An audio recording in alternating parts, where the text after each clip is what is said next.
వచ్చే ప్రతి ఎలక్షన్లో ఎవరెవరు ఏం ప్రకటిస్తున్నారో, ఎంతవరకు అమలు జరిగాయో, ఎంతవరకు అమలు జరగట్లేదో, పేదలు ఎలా నలిగిపోతున్నారో, గొప్పోడు ఎలా ఎదిగిపోతున్నాడో, పేదోడికి కనీసం అకౌంట్ కూడా ఓపెన్ చేయరు, కానీ డబ్బున్నవాడికి ఏలే ఎదురు అకౌంట్లు ఇచ్చి మళ్ళీ దగ్గరుండి పెత్తందారి అవస్థ, ఈ సామంతులకు కొమ్ముగాడు, ఇవన్నీ ఆర్గ్యుమెంట్ జరుగుతుందంటే ఎక్కడ?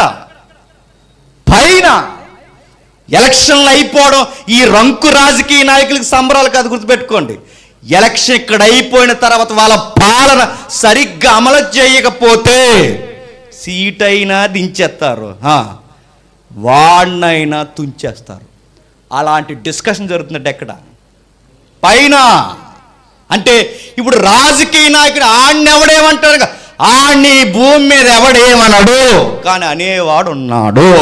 వాడు ఎలాంటోడైనా, కొమ్ములు తిరిగిన ఎలాంటి అధినేత అయినా, నీ పాలన సరిగ్గా లేకపోతే ఆ